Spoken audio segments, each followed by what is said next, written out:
we'd like to thank the Columbia Law School for helping provide these wonderful treats for us tonight. My name is Marie Scatina. I teach a fieldwork course and facilitate this oral history workshop series for the Oral History Master's Program, which is also known as OHMA. So on behalf of OHMA directors Peter Behrman and Mary Marshall Clark, I'd like to welcome you to our open house and to this talk tonight with Ayelet Waldman and Waldman and Levi. Just to give you an idea of the scope of the OHMA program, Peter Behrman directs the Institute for Social and Economic Policy and Research and the Paul F. Lazarsfeld Center for Social Sciences. He's the Cole Professor of Social Science and co-director of the Health and Society Scholars Program. Peter is teaching in Dubai right now. Mary Marshall Clark directs the Columbia Center for Oral History and is participating in an oral history conference in Istanbul. Mary Marshall and Peter send their regards. They co-authored the book After the Fall based on the September 11th narratives that were collected here at Columbia, and both will return soon to teach in the OHMA program. Directly following this presentation, authors and attorneys Ayelet Waldman and Waldman and Levi will talk about Inside This Place, Not of It, Narratives from Women's Prisons. The books are available at the bookstore, and Ayelet and Robin will be happy to sign your copies after their presentation. Again, we are grateful to Columbia Law School for co-sponsoring this event and sharing this beautiful space with us tonight. Many thanks to Terrell Frazier from the Center for Oral History and Julianne Sloan at Voice of Witness for making tonight's event possible. Again, help yourself to refreshments as I talk. Tonight I was asked to define oral history in about a minute or less, so I'll give it a shot. In some ways, this is simple. Oral history is an exchange between an interviewer and a narrator who together create a life history. The interviewer first by depth research, then by listening, the narrator by telling, using words, tone, gesture, and body language. Oral history interviews are recorded to preserve the integrity and nuances of the human voice, and this results in a historical source, a source that is new, and with the guidance of the interviewer, allows the narrator to place his or her life stories in historical context. In her Methods and Theory class, Mary Marshall Clark refers to the gift of time inherent in this process, and often after a first interview, OHMA students can tell you that this experience is intense and can be transformational, as you will also hear later tonight. Students learn that the exchange between themselves and the interviewer does not end when the interview is over. Narrators review the written transcripts before the interviews are made public and in their MA thesis, which are then housed in Columbia's archives. One of the foremost oral historians today, University of Rome American Literature Professor Alessandro Portelli, defines oral history as primarily a listening art and a genre of genres.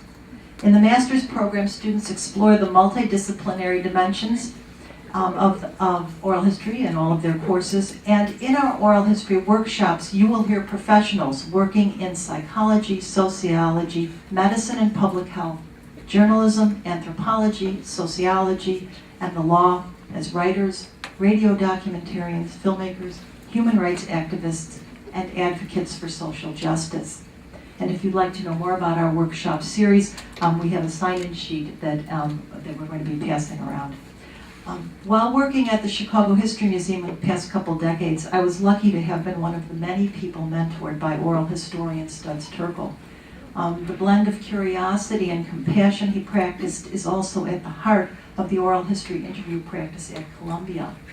And inside their introduction to Inside This Place, Not of It, Ayelet and Robin quote Studs regarding the subjective nature of oral history and the truths that maybe only memory solicited this way can illuminate.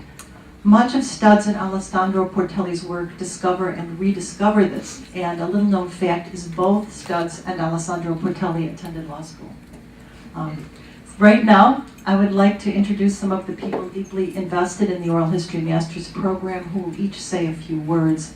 So in this order, Professor Bill McAllister is the Senior Research Fellow at the Institute for Social and Economic Research and Policy, the Director of the Mellon Interdisciplinary Graduate Fellows Program at the Paul F. Lazarsfeld Center for Social Sciences, and he teaches a wonderful course entitled The Analysis of Narrative and Life History.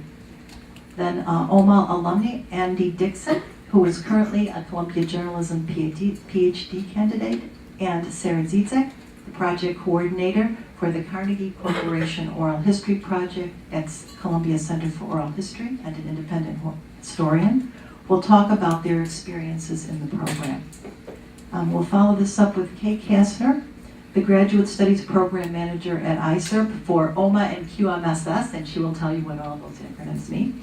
And Bethany Kell, the coordinator for OHMA and many ISERP programs, will wrap up the open house presentations with information on how to learn more. So we're going to start with Bill.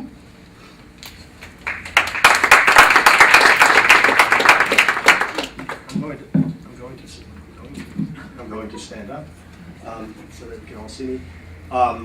I'm suffering from a cold, so I won't have as much dynamism as I think I have when I'm teaching. Some would agree I'm more dynamic then. And so I'm going to apologize in advance for having to leave, because after this I'm going to need to sleep. So what I think I can contribute to this conversation tonight is to talk a little bit about my course, because it will give you an idea of the interdisciplinary nature of the program here and what that interdisciplinary nature can do for you intellectually. So the course I teach is about formal methods of social science analyses of narrative and life histories. And the idea of the course is to use some methods that are in the social sciences to see how you can kind of take oral history information, once you've collected it, once you've had the kind of experience that Marie just described, that Portelli talks about in the interaction with your interviewees. Then the question becomes, what do you do with the interviewer? And part of the idea of oral history, of kind of moving oral history forward, is not just to kind of have it be a repository of these interviews, but in fact to kind of do something with them analytically. And so one approach to that, or one way you can do that, is to use some of these methods from the social sciences, and that are more or less useful depending on what you want to do. I won't describe the methods. Take the course and you'll find out what the methods are. But the idea, but what that does, okay, so you learn these methods, but what it also, so you learn some social science, if you will, along the way, and how it can be applied in the oral history context. But what you also do is you kind of learn about what oral history can be, or what you want it to be, or what you think it is or isn't. Because as the students from this past semester will attest, but I think other semesters too, is that the social science methods provide a way of thinking about it, kind of a sounding board against which you can bounce off what you think oral history can be or should be about in very deep ways. So the interdisciplinariness is not just about learning methods, as useful as that may be from the social sciences, but it also kind of enters into a much deeper conversation about what oral history can be or should be, or what you want it to be for yourself. And that's critical to this program. That is to say, the way this program is organized is to try and empower you to kind of make oral history work for you in whatever way that you want it to. And a final thing I'll say about how the course kind of works in an interdisciplinary and intellectual way for you, that I think also is important for the oral history program, is that it emphasizes the importance of method. One of my sayings is that method takes you places that you otherwise wouldn't get to on your own. That is, if you just have to kind of rely on some tricks that you already know, or it's kind of the way you would otherwise ordinarily think, you're not going to get much further than what those kind of natural talents, if you will, can take you. But if you learn some methods, you can go much further and see different things than you otherwise would have seen in the information, in the interviews that you gather. So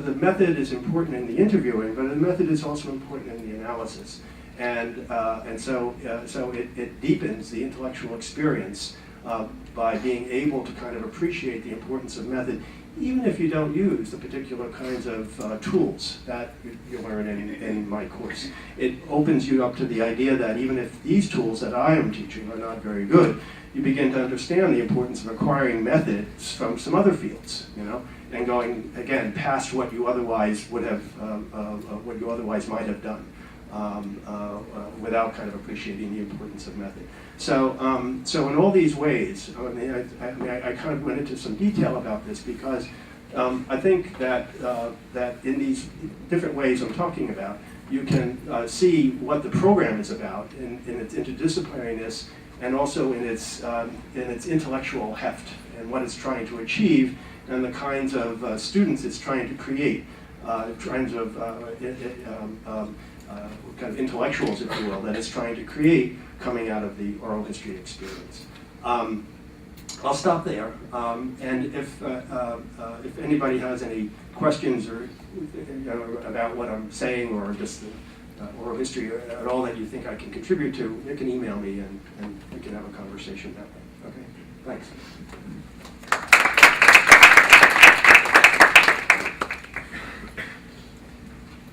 If you guys don't mind, I'm going to sit because I too have a cold. That's what McAllister battling a little bit. But hi everybody. I'm Andy Dixon. I'm a current PhD student in communications at the Graduate School of Journalism. And right now I'm studying individuality and interview contexts across subgroups and groups. But long before I was doing my PhD, or not so long, depending on how you perceive time, I was a student here in the OHMA program, and I'm a 2010 graduate. And it's my pleasure to be here with you to sort of talk a bit about my experience in the program. So I'll tell you a bit about my background. I'm a native of Atlanta, Georgia. I'm a Southerner. And I think that actually does play into why this program is sort of perfect for me, because storytelling has been so much part of my life from a very, very early age. And it's kind of like a part of my family, a part of my childhood, I'd say. This idea of narrative remembrance and passing stories down from generation to generation is just very present with me. And so when I started college, I actually attended college early. I went to this sort of rural Virginia school. It was an all-girls school, and their storytelling was really important too. It was sort of like a little bit of gossipy, sort of passing stories about your experience down as well. And so I was sort of searching, I think, even during those early days, for sort of an intellectual home, and didn't really find it. After 2 years at that school, I transferred back home to Atlanta to Emory University, and finished a degree in international relations there. And I also studied journalism, very interested in storytelling, trying to figure out a way to get to that. And that experience kind of led me, I like stories. I'm interested in projects like StoryCorps. I'm interested in narrative storytelling in the oral, in audio. And so I started thinking about public radio, and I did an internship in Atlanta, and worked in public media for 2 years there. And that gave me the remarkable opportunity to come here to New York to do an internship at This American Life, which is a nationally syndicated public radio program. And having done that experience and seen what it's like firsthand to actually make narrative work in an audio format was really formative. But I think even more formative for me was the exposure to oral history that I got there, because I found very quickly that Studs Terkel and his legacy of oral history was so core and foundational to their practice of storytelling at that program. And so that exposure really caused me to take a good hard look at oral history and to figure out how I could pursue it and how I could come to some sort of understanding of it and how it might shape my ideas about narrative. And so I went to Google and I typed in oral history and, oral history graduate programs, and OHMA was the first thing that popped up. And it really was that simple. So it was top search result, and it ended up being the result.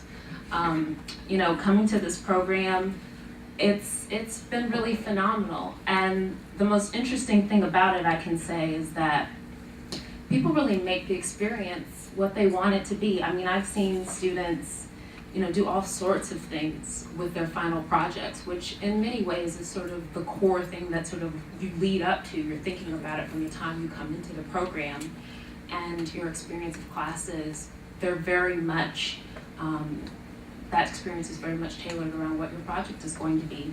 And I've seen people explore their family histories. I've seen people do, narrative nonfiction. I've seen people do web-based, multi-platform storytelling content projects that, I mean, it's just impressive what you can do in the time allotted and what you can then take that experience and then turn it into. I've been very impressed. Myself, I did a number of things actually. My project ended up being a sociological study of educational oral histories concerning this program that I went to in Mary Waldman College, this all-girls school. I interviewed some of the girls who were there at the program with me and sort of talked to them about their experience of the program, but more importantly, their connections with the girls across time. And I basically did a network analysis of that content and found interesting ways of representing them, and ultimately it ended up being a cognitive map. And then I wrote about the maps that I found and how these connections varied in thinness and thickness across time. And you could really see before the program, during the program, after the program, how these connections were really formed, made, extinguished, etc. So that was what I did, and it was really scary, and really I couldn't have done it without the incredible support of the professors and the instructors and the guests that we've had in this program. So it's been incredibly formative and has also certainly informed the work that I'm doing right now. And I don't think I'd have the courage to pursue the kinds of projects that I'm interested in now without having that experience and having had that support. So thank you, and if anyone has any questions afterwards, feel free to ask me.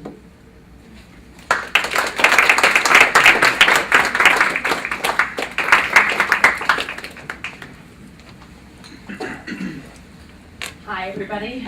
I don't have a cold, but I do have a nasty case of postnasal drip, so hopefully you don't catch that. My name is Kay Kasner, and I am the program manager for OHMA. I guess I have some acronyms to explain. I was introduced as the Graduate Studies Program Manager for ISERP. That's the Institute for Social and Economic Research and Policy. It's one of the institutes that co-administers the OHMA program. And I manage this OHMA program as well as quantitative methods for the social sciences. Hearing all these stories, I hope you all are as excited as I am about the OHMA program, and hopefully it's something that's applicable to your academic and professional interests.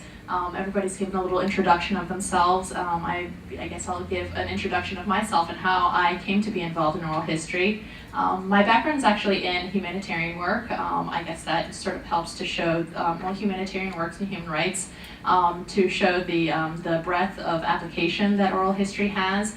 I started my work off working with orphans in China born with congenital medical defect. The extent of my interviewing there went as far as I worked with the Chinese government in order to provide care for these orphans, and actually in a system like that where sometimes it's not always clear how it is you need to go and get things done. I found it was actually very helpful to just sit down and have interviews with people to get an idea of what relationships are in terms of being able to suss out the truth. This actually ended up forming a lot of the methods for the way I dealt in other humanitarian work as well as human rights. Probably the most pronounced experience I've had with interviewing was my work with UNICEF in Malawi, where basically I worked as part of a UNICEF team to help to improve the continuum of care to AIDS-affected women and children. And in an environment like that, it's really important to understand how information is presented to you and how it actually is on the ground. And I think that's really one of the strengths in having these methodological techniques to interviewing is to be able to have a way to find the truth, to triangulate the truth, from all different accounts and all different testimonies. So one of the things that we would do is we would go and do interviews, extended interviews with everybody that is involved in the healthcare process, from the healthcare workers, to the government officials who administered, and to the patients as well, to see what their experience was like. And that helped us to form a more accurate picture of where the bottlenecks to service distribution were. I mean, it sounds kind of dry, but I mean, the implications are pretty exciting. So that is a strength that I find in having this kind of program. It's the only master's degree program in the country that offers this kind of uniform training in the research methodologies in oral history to help to shape the oral historians moving out into the world in the future. I'm pretty excited about having this program and expanding this program and being able to place oral historians in all different fields across a lot of different disciplines, and I hope you're excited about it as well. I guess as in my role as an administrator of this program, just to give you a little overview, we passed around some of these pamphlets. It gives you a brief description of our program and the process for applying, if that's something that you're excited about doing. The applications are accepted online through the Graduate School of Arts and Sciences here at Columbia, and more details about the application process and about our programs are available at our website, and the address is here in this brochure, as well as our contact information, which is on the back. We'd be happy to have a conversation with you. You could schedule a time to come in, as well as if you're interested in sitting in on a class, we can arrange that as well. We are a young program. We've been running for several years, and every year we've been expanding a little bit more, increasing our cohorts and increasing our course offerings. Every year we're always really excited and really surprised at all the different backgrounds of students that come in and all the things that they're capable of, what they do when they go out. We have obviously many students who go on to do oral history work. They work as coordinators and researchers on oral history projects. A number of students go on to law school, PhD programs. One of our students is a Fulbright scholar studying taiko drummers in Japanese communities in Brazil. I mean, the variety is really astounding, and our graduates really go on to do some really great things. We welcome any communication that you might want to have with us and look forward to reading our applications in the future. And without further ado, I think Marie is going to introduce our speakers for the evening. I hope you have a great time. Shanna Farrell, one of the current OHMA cohort, is going to make the introduction for Ayelet and Robin. So.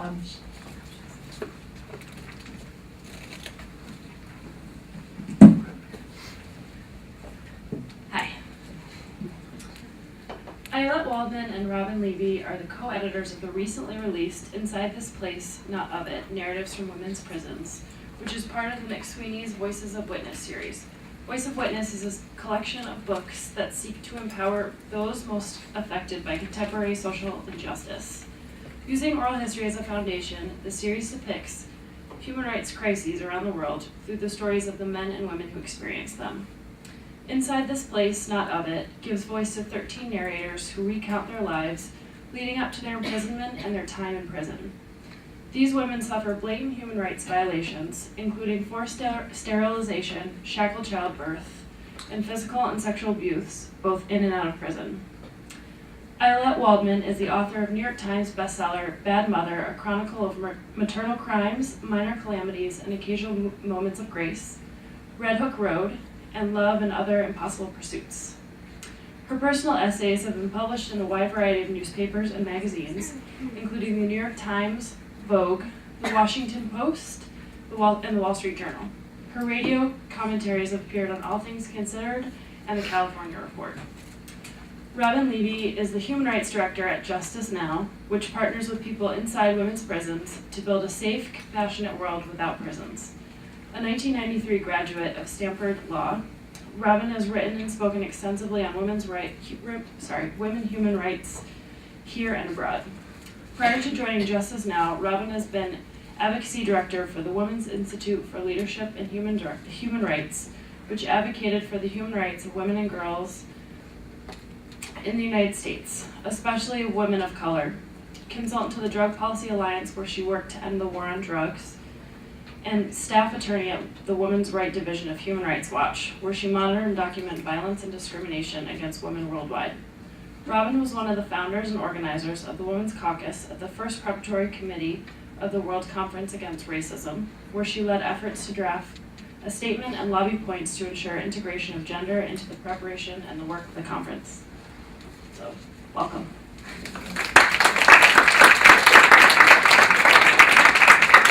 We're walking into contagion. It's just like Gwyneth Paltrow is going to keel over and die any moment in this room. You be there with the horrible virusy part of the table. I'm going to stay over here. We fly into New York and everybody's sick. Yeah, California, can I just tell you people, we might not have such a great oral history program, but the weather's really much better. Well, the weather is spectacular right now, I have to say. I mean, I grew up in New York, so I was kind of like, and I realized I hadn't checked the weather for a long time. And I grew up in New York, and I was like, wait a minute, it's February. I'm flying to New York in February? What's it like? And Mom's like, it's actually warm, honey, okay? All right. So, sorry, we're like a bad vaudeville act.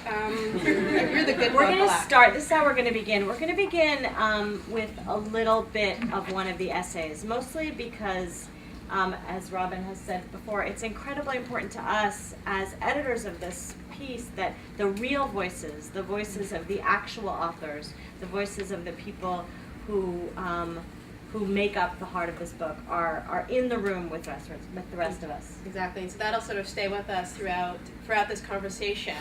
I'm going to read from Sara Chase's narrative that was selected by a few of the oral history master's students as one narrative that particularly struck them. And I'll read a little bit from the intro, and then although these narratives do cover the entire lives of the people we spoke to, from their lives before prison and after prison, the excerpt I'm going to read is about the abuse that she experienced while inside. But here's a little bit from the intro. Sara Chase sits in a prison several states away from her family, friends, and everything she has known. She keeps busy with books, crafts, and writing, but she is lonely. And she was sent there because of her relationship with a guard. She describes in this narrative her experiences of childhood neglect and brutal rape, and how in 2007 she was sentenced to 20 years to life for the murder of her stepmother. In one letter, Sara included a picture of herself. It showed a petite young woman with large eyes and very long blonde hair, wearing prison sweats and smiling cautiously at the camera. So let's hear a little bit from Sara. There were officers who I was close to. One touched me and let me touch him down there. He led me to believe he loved me and would help me get out if we were together. I was hoping that, by doing things he asked me to, he would get me out. Another officer would hold me, feel my body, but nothing really bad. Eventually I told the prison about them. As far as I know, nothing happened to them. Then I got close to a 45-year-old officer. At the time, I thought he was the only person who cared about me. I did anything for him, as I didn't want to lose him. I lived in a cell alone, and whenever he came around, I would take my clothes off, and he'd watch me get into different positions and do things he asked.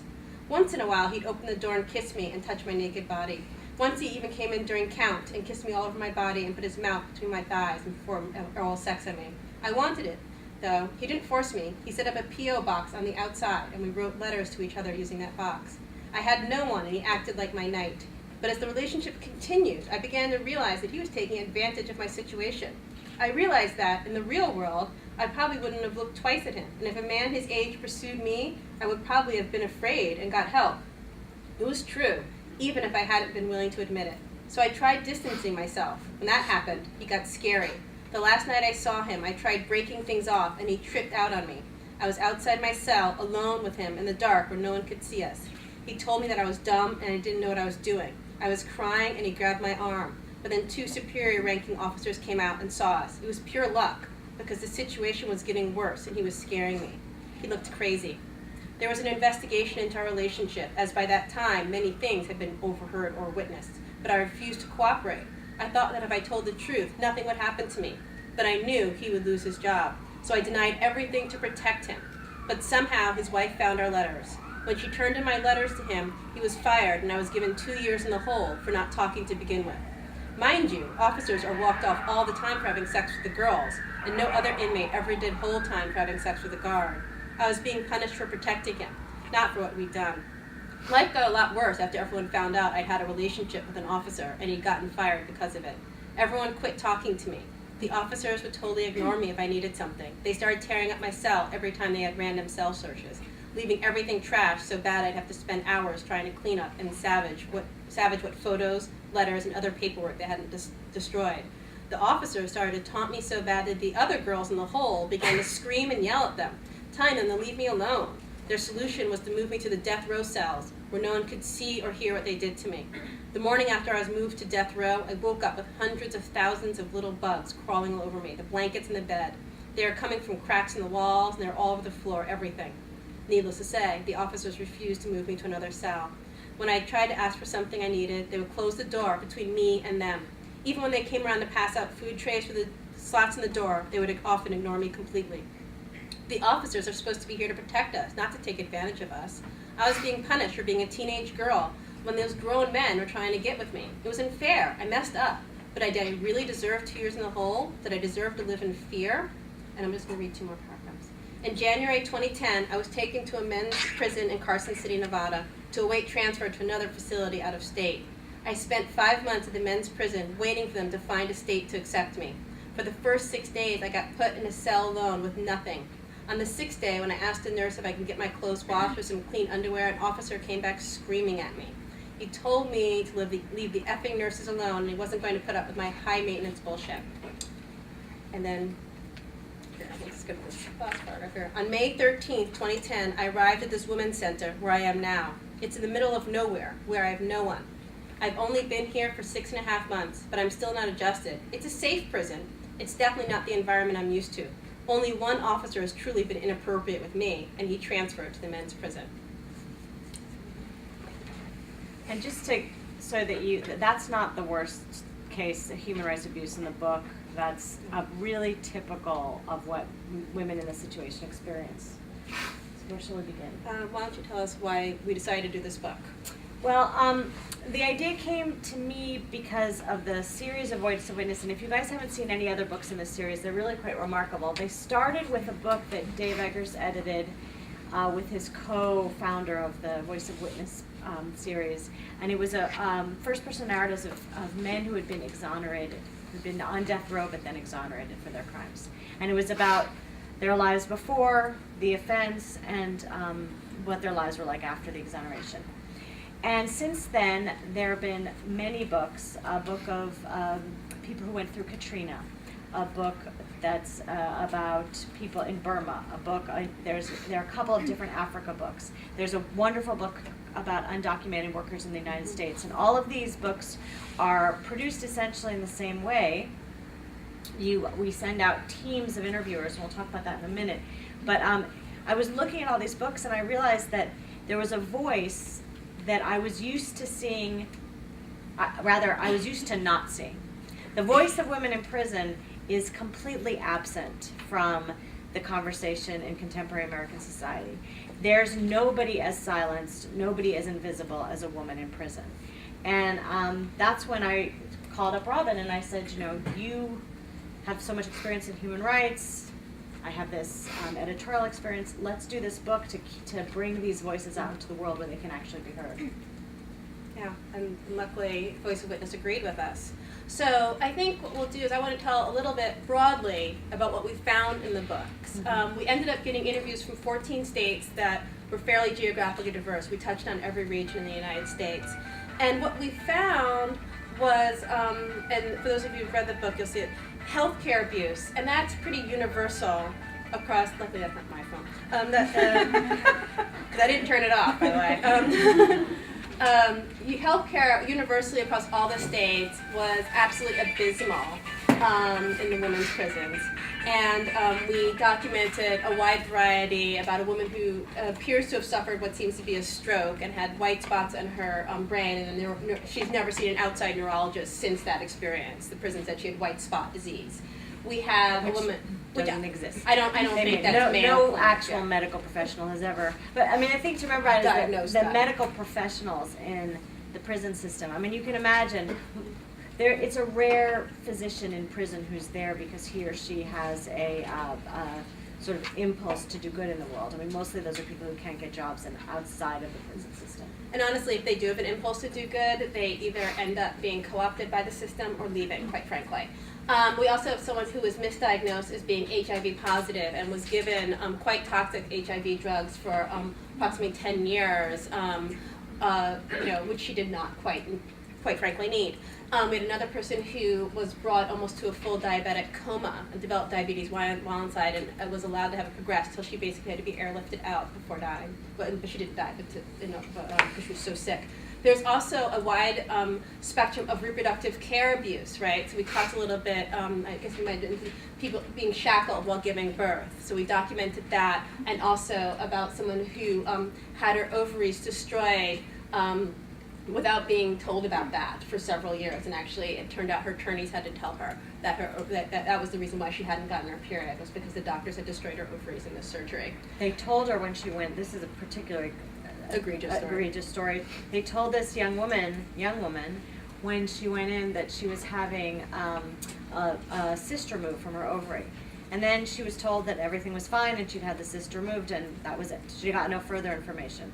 Well, it turned out that the doctor had been negligent, had cut off the blood supply to both ovaries, destroying them both, rendering her completely infertile. And nobody told her. It never occurred to anybody to tell her. Nobody told her, and she finally, after many years, her lawyers figured out. They went back and they figured out what had happened, and they were in the position of having to say to her, "This is what happened to you, and this is why you're not going to ever have children." Yeah, and actually, my friend was the person who had to tell her that, and still can't actually speak about that moment without crying. We saw we saw mental health care abuse, because you'll find out that the population inside the women's prisons are often suffering from mental health issues, and there's we saw instances of abuse of that in terms of removing the drugs that people have been on, or also in terms of potentially exacerbating post-traumatic stress disorder, because many of the folks inside women's prisons have experienced domestic and sexual violence and are vulnerable, have post-traumatic stress disorder. That's another thing that I think it really bears telling this story in detail. So this particular instance that we heard about happened because guards were given training in post-traumatic stress disorder. So many of the women are victims, as Robin said, of sexual abuse as children, of domestic violence and relationships, that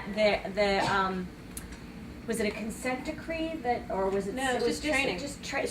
So the guards, the prison system decided to train these guards in how to deal with people with post-traumatic stress disorder, what post-traumatic stress disorder means, what it means for them, what they experience. Well, once they got the training, the guards began using what they had learned in the classes as a means of abusing the women. So, for example, they were told that loud noises are frightening, especially frightening to people with post-traumatic stress disorder. Being woken from sleep is especially frightening to people with post-traumatic stress disorder. So the guards would go in the middle of the night and they would slam with their batons on the bars of the women's cells in order to wake them from a deep sleep with the loudest noise possible. Specifically because they had learned in their training that this would terrify and traumatize the women. And their takeaway from that is, here's some more tools to abuse these women. And it was more than one state that we saw the abuse of the post-traumatic stress disorder. Gender identity, again, issues around people who identify as men or as on the spectrum. They are more likely to be in prison, and then once in prison experience a wide variety of abuses. And I mean, we can get into it, but being forced to wear women's clothing, being not allowed to hold hands, and we can go into that. Parental rights is another thing that actually we weren't able to document as much of it as we wanted to, mostly because once people lose custody of their children or the parental rights terminated, the appeal process is so flawed that that's pretty much the end of it. And so most of these women they don't maintain relationship with their advocacy groups, and they don't maintain relationships with anyone because their parental rights have been terminated, and that's the end of that. But we were able to document some of those pieces. But that is another thing that's fairly universal.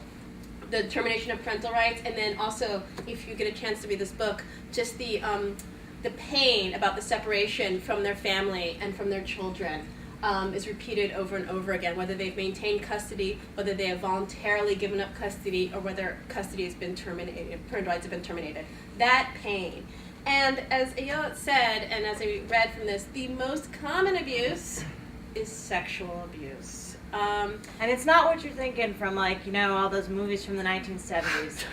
Women in women's prisons, prisoners do not, by and large, abuse each other. We didn't find a single instance, and that is true to what the statistics show. The sexual abuse does not occur at the hands of fellow prisoners. That's not true in men's prisons. In men's prison it frequently does, but in women's prisons it does not. The sexual abuse occurs at the hands of the guards.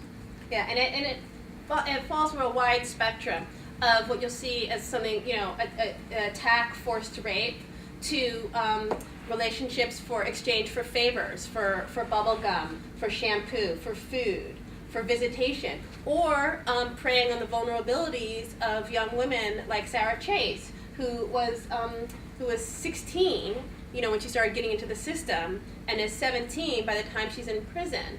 And so it's easy for a guard who is older and has significant power to prey on those vulnerabilities, and obviously the loneliness of a young person in that situation, and use that to their advantage. So you see that wide spectrum. You'll also see, and we discuss, abusive strip searches and abusive pat searches. And for some of these people, again, we're talking about a population that's experienced a lot of child sexual abuse and domestic violence. To have an abusive strip search where it's done in a way that they say, in many cases, makes it feel like rape. They've been raped again. So 2/3 of the women in prison in America have histories of At child least sexual 2/3. abuse. At least 2/3. That's sort of the official statistic, and that tracks what we found in ours. Yeah. And the kinds of searches that you have, I mean, you have, for example, they have these very, they were described very graphically to us, these labia searches, essentially, where the women were forced to open themselves completely up to the view of the guards. And that kind of thing is, you know, that it's always expressed as if what they're looking for is contraband, but really it's just a way of asserting control, asserting domination, further abusing the women who come into the system damaged. Yeah, and that was an interesting situation because many of the women complained obviously about the labia search because it was offensive. And I mean, really, what are you looking for? And There's just not a lot of place to hide anything, right? I mean, really? like, you know, 2-3 times. Anyway, and then they complained about it. The ACLU wrote a letter about it. Nothing's happening.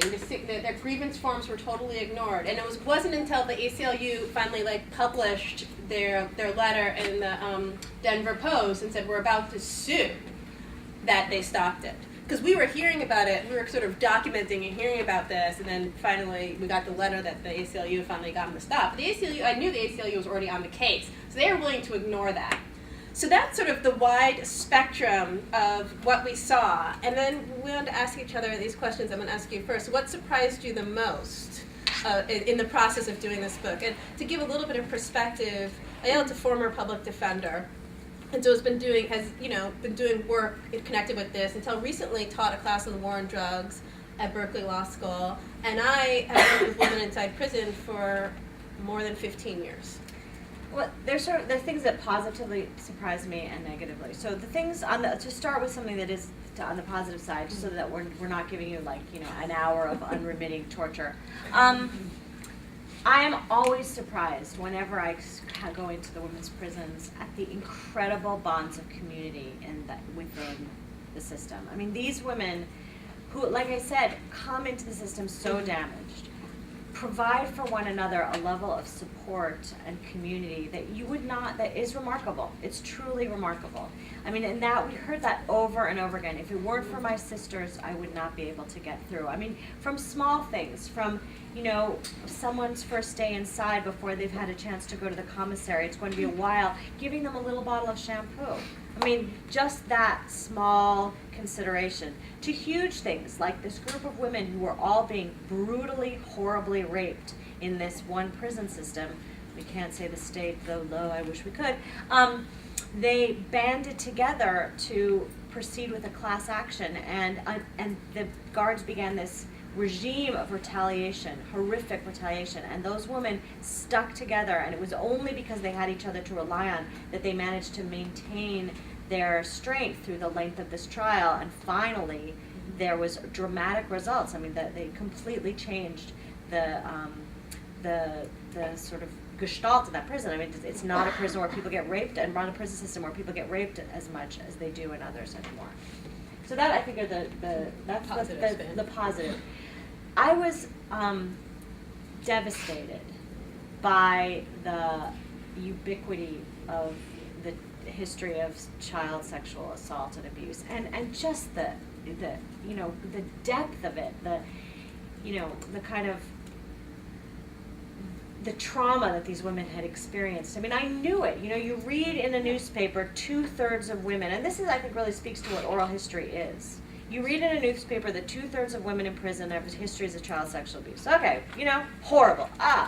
But then you read a story, you read this woman's narrative telling you about how when she was a child, she was sold to her step-uncle to rape as he pleased, and what that did to her, and how that transformed everything about her life, and what she felt about her mother.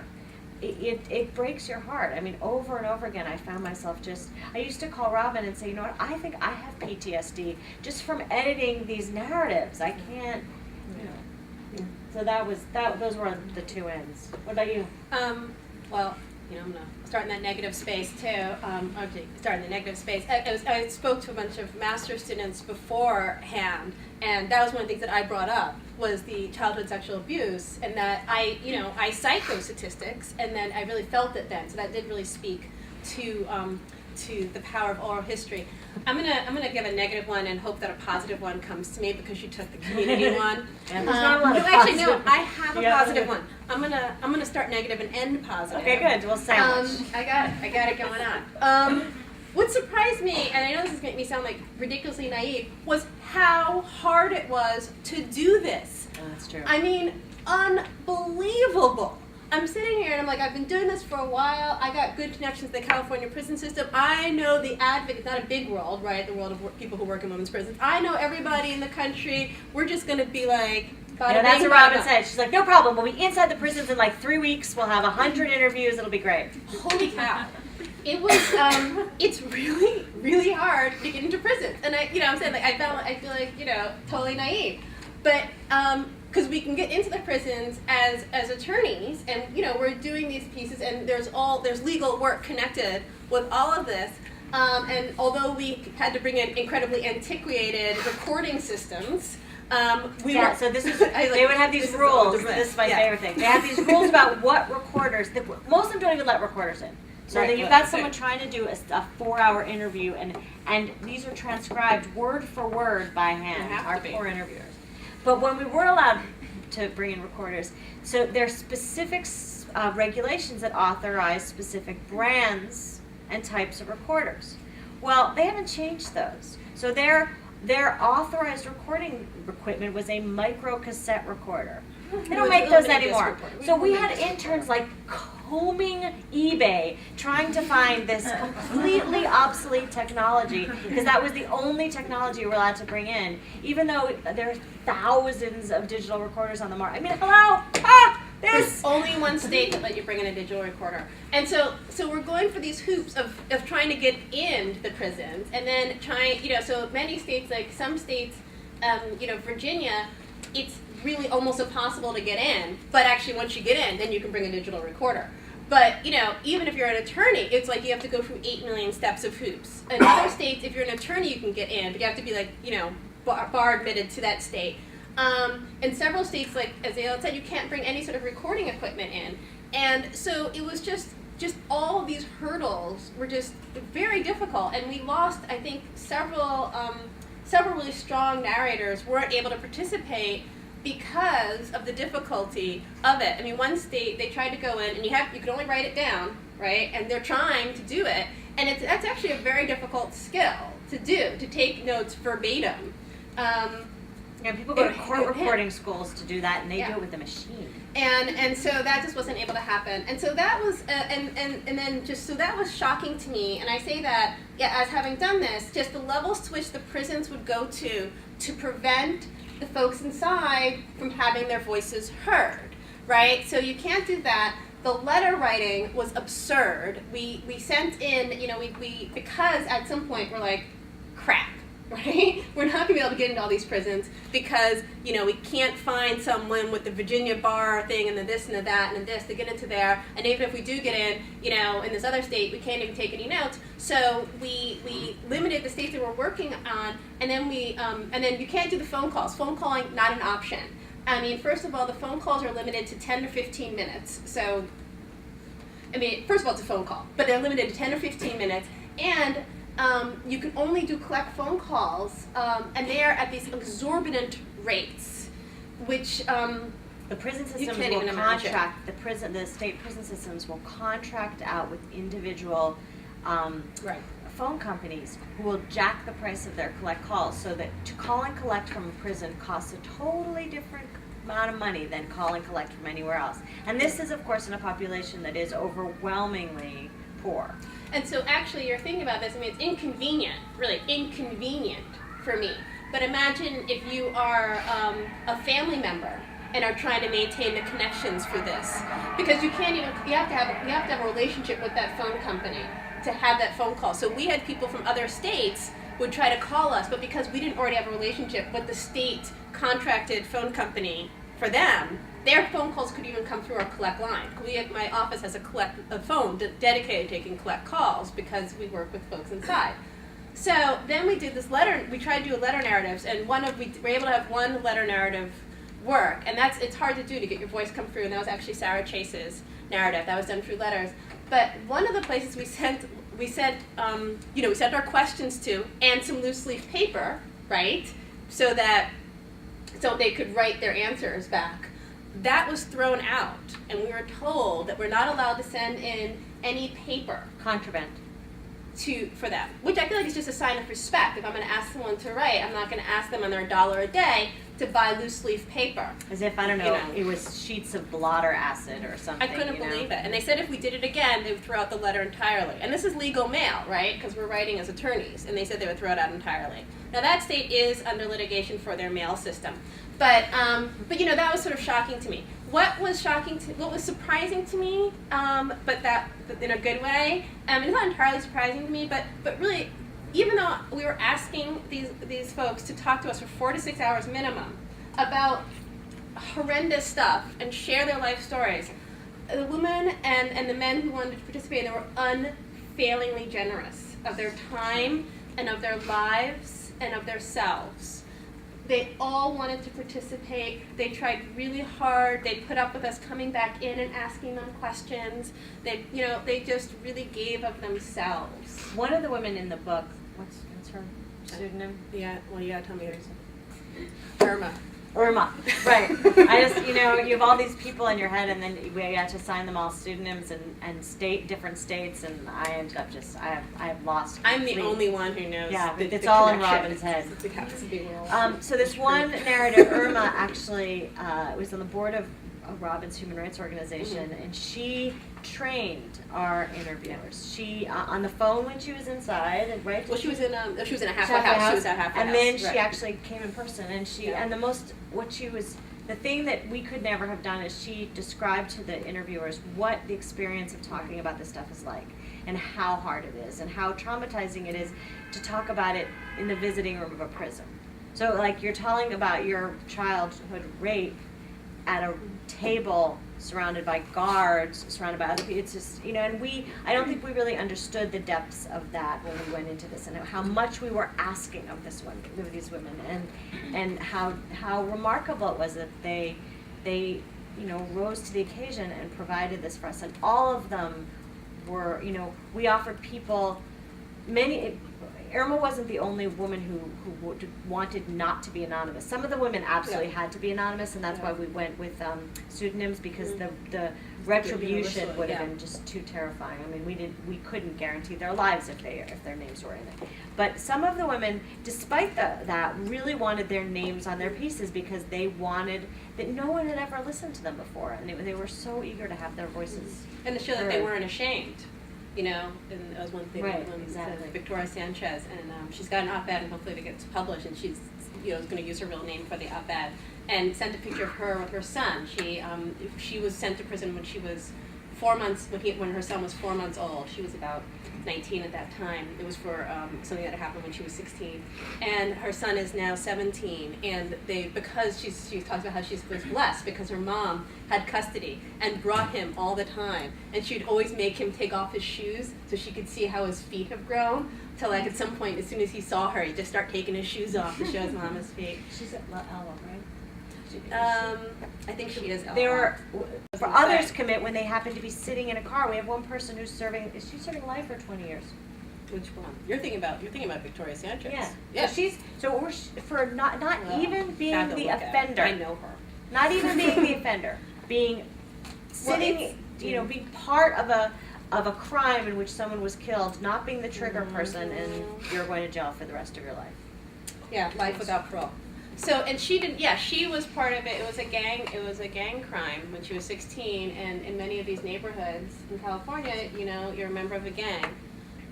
Or you're the victim of a gang. Right. You have two choices. You're part of it. That's your social protective group. And it was her boyfriend at the time who committed the offense, and she's got life without parole. So, yeah, I mean, I think one of the things we talked about in the introduction is actually the narrative in here is skewed to people who have long sentences, much more so than you'd see. Who are sentenced for violent crimes. It's Yeah. unusual that, like, if you looked at this, you wouldn't say this is a representative sample of women in prison. Right. Women in prison, it's about 70% are there for nonviolent, usually drug-related, but nonviolent offenses. But because in order to, as we said, talk to us for 4 to 6 hours about, at least 4 to 6 hours, about these places, you have to be in a stronger space. You have to have motivations. These are folks who have come out of the other side of being in prison and are feeling stronger and are able to share and are also motivated to try and make a long-term difference, and in many cases are connected with a social justice organization. So those are they've been inside long enough. Because most of the other women are in and out very quickly within 12 to 24 months.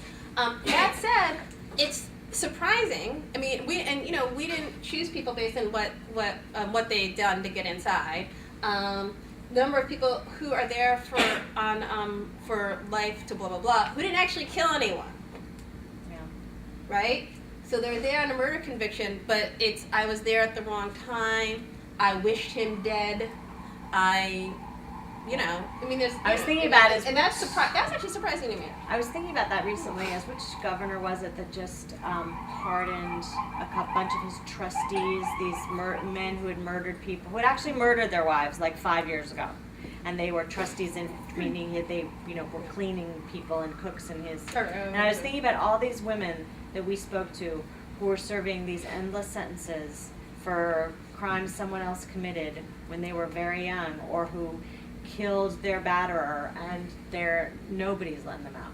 And that's one thing we didn't mention, was that the population of women's prisons has skyrocketed over the last few years. So over the last 3 decades, the population in the men's prison has grown by 400%, right? That's pretty significant. The population in women's prisons has grown by 800%. And so women have really, to many ways, have borne the brunt of our war on drugs, right? And our get tough on crime principles. Because when women are arrested for being part of a drug deal or for being addicted to drugs, they have very little to exchange, because in most cases they are the lowest on the totem pole. Or if they had something to exchange, quite frankly, what they'd be exchanging is information about their boyfriend or their husband, or somebody who they either A, love, or B, are afraid of, or maybe both. So And that's by hard. exchange, Rob, means the only way there are these the Right. federal system in many states have these things called mandatory minimum sentences. They're sentences that dictate a certain term of incarceration, 10 years, 20 years, 30 years, based on the quantity of drugs at issue in the drug transaction or in the entire drug conspiracy.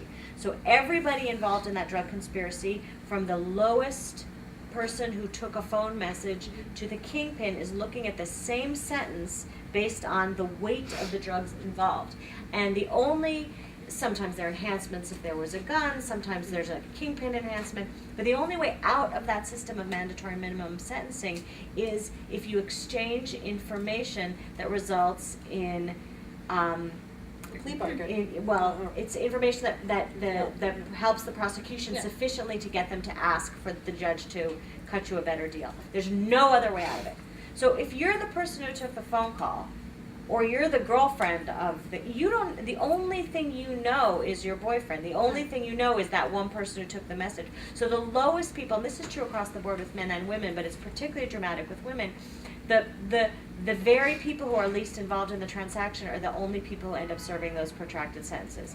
And the kingpin turns into the police everybody underneath him in the food chain, in that pyramid. He's on top. He turns in the rest of the pyramid.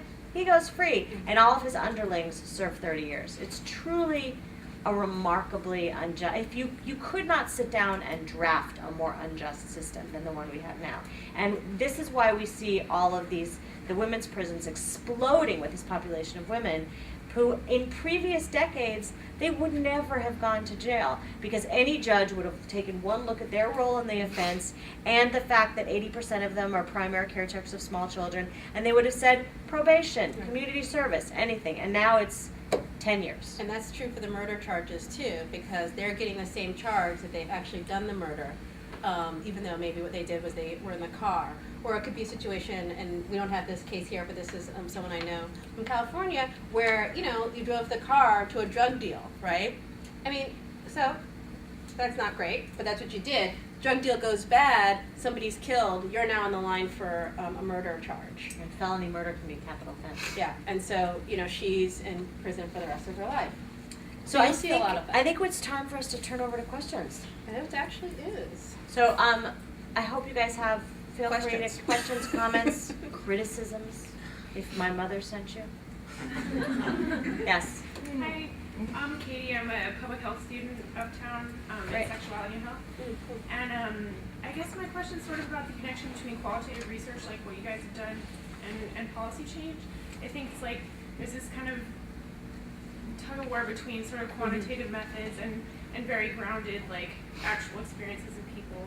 And I think the more qualitative stuff has gained a little bit more credibility. And I think also with some of these really hot button type issues where people have strong moral judgments, no matter how much quantitative numbers you throw at them, they still have an opinion.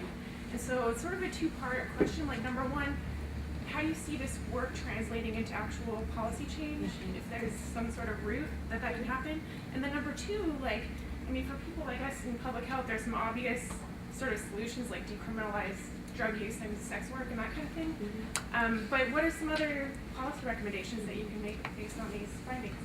Well, I mean, there's the fantasy. The fantasy is that the work gets into the hands of the people who make the decisions, and they are so moved by what they read that they do the right thing.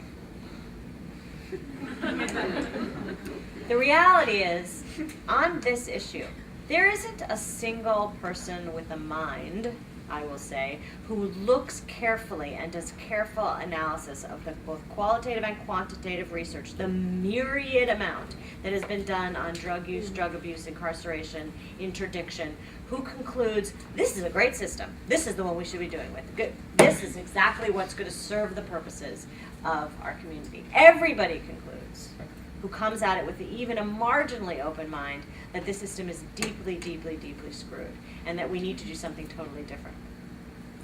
But nobody ever does, and we can go into lots of reasons why. But I think we're actually in California, and I think in other states around the country, and I'll turn this over to you in a second, we are on the cusp of perhaps seeing a slight lessening of this retributive, aggressively moralistic approach to the penal system. Why? Money. So all the qualitative, all the quantitative research, all these billions of dollars none of it means anything. The only thing that's resulting in any change is that we are facing an economic crisis of varying devastation depending on your economic point of view. And suddenly it has occurred to people in positions of authority who have budgets to deal with that maybe spending all of our money to incarcerate nonviolent offenders is not the wisest use of funds when we'd have no educational system and on and on and on. So in California, which has been held hostage to an incredibly aggressive prison guards union. Now, what does the prison guards union want? The prison guards union wants more prisons, more union members, more money, more jobs.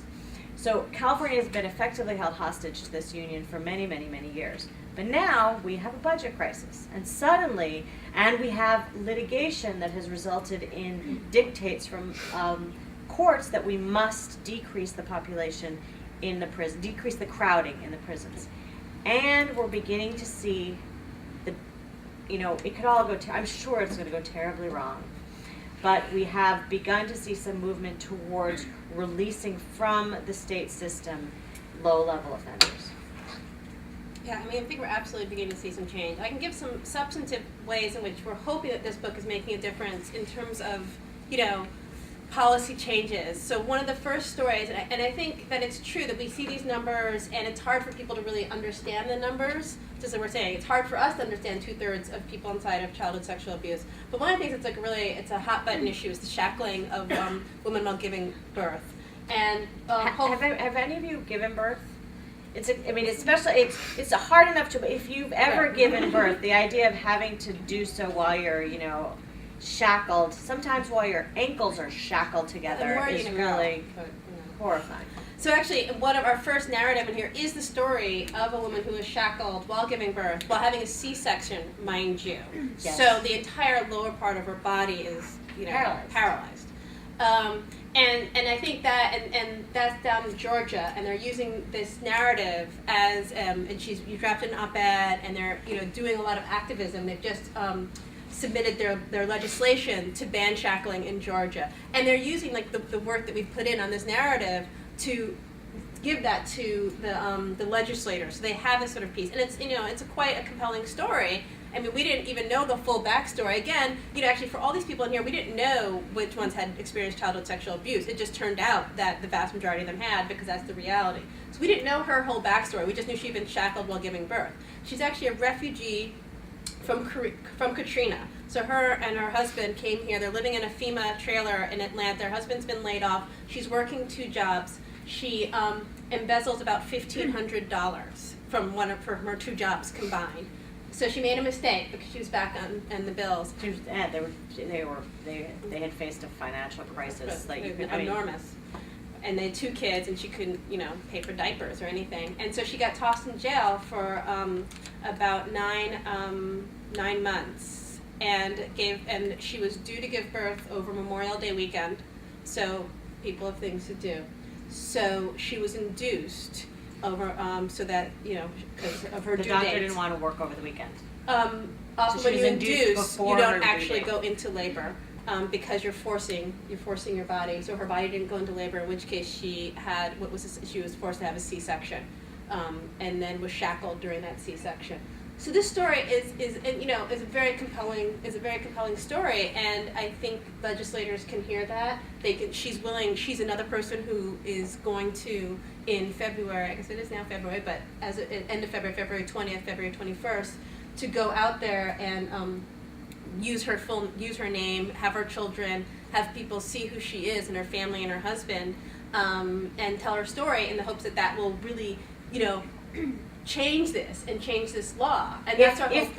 If Georgia passes an anti-shackling statute, we're totally taking credit for it. Absolutely. And we're just going to figure that out, because there's so little hope. There's so little positive that will be such a profound victory in the annals of prison rights work that we're we'll gonna ride on ride that on for that for the years. rest of our lives. That's all I And need. there's other sort of similar, kind of stories that we're hoping to use for that. And At some point, I really do feel like we are going to. I mean, I realize how honestly, stupid the system I do is. feel like at some point there will be a time where people look back on this period in American history where, for example, the society at large considered it a reasonable punishment for committing a crime that you would be raped. I mean, that's what we're saying nowadays. We seem as a society not to be overly troubled by the idea that part of your sentence when you are convicted for a crime includes that you will be raped. And I do have some modicum of faith that at some point people will look back on this and say, basically, are you fucking kidding me? Did they really do? It's going to be like, those crucifixion. It will look the same. It will look as abusive and horrible. And and I think this is an opportunity. I mean, as Ayelet said, that this, who wants to see like an economic crisis an opportunity? But it is a moment to sort of talk about some of those the easy things. Seriously, should we really be tossing people in jail for being addicted to drugs? So not putting people in jail for these low-level drug crimes. I think that's, hopefully that'll be an easy fix. Things like the 3 strikes, that's actually going in California and a few other states. If you've had 2, what the state is defined as violent felonies, but it's not always what you and I would think of as a violent felony. Your 3rd offense, whether it's petty theft or not. Including in one famous instance, stealing a slice of pizza. Yeah, we have, that results in permanent incarceration. One of our narrators was like a step above the piece of pizza. I mean, really, she didn't make it into the book, but another person, it's very, very, very, very small crime. It's like life imprisonment. And so some of those pieces, I'm hoping that we'll be able to get rid of some of those. Now, that said, I mean, having done this book and working with the population, the deeper pieces are actually going to take, the real change is going to take some money and real effort, because what we're dealing with is a lot of people who are in prison for untreated drug addiction, untreated mental illness, and untreated, PTSD, right? And so we have to put money or resources into really providing therapy for people who've experienced this and providing change in community so it doesn't happen. Now, quite frankly, over the long run, that's cheaper than our current prison system. But we have to make that leap of faith to make that change, because right now we have people who are self-medicating with heroin because they experienced childhood sexual abuse, and that leads them to either be tossed into prison because they have a drug addiction or because they've been part of this piece, or leads them to make some very questionable choices as to who they're going to spend time with, and things they're going to do. And they end up in another abusive relationship, and then there you go. Let's take one more question, and then there are books that have been very wonderfully brought up from the bookstores that if anybody wants to buy a copy, Rob and I would be happy to sign them. But let's take this one final question. Hi.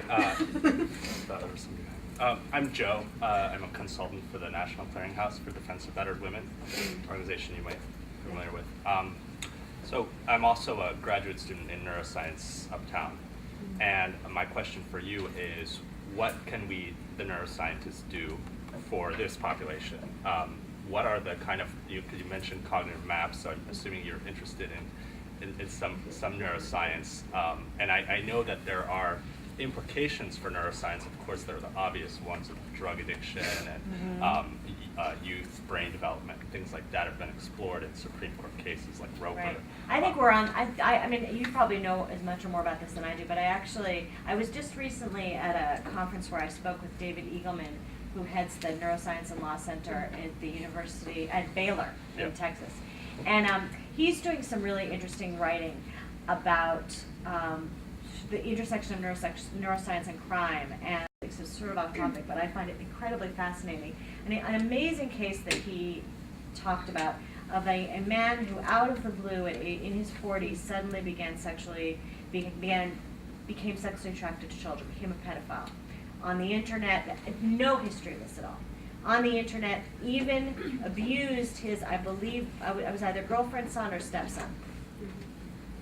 Prosecuted. On the eve of his sentence, he goes into the hospital, his sentencing, and they find out that he has a massive brain tumor. The brain tumor is excised and No more pedophilic urges. Gone. As if he was right back to where he was before. A miracle. Or a brain tumor that was causing this incredibly bizarre behavior. And more importantly than the behavior, the attraction itself was caused by the brain tumor. Fast forward a few years, the urges come back.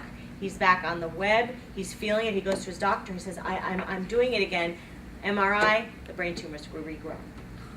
Take it out again, and we're back. So there is a real opportunity to sort of discuss, the intersection of brain development and brain structures and violence and criminality. It's very dangerous because though the center at Baylor would never present anything like this, there is a law professor at George Washington who's looked at this research, George Washington University School of Law, and said, well, this speaks to the need for preventative incarceration. If we can figure out the brain structures that cause people to be more inclined to criminality, we can just arrest them and incarcerate them before they do anything.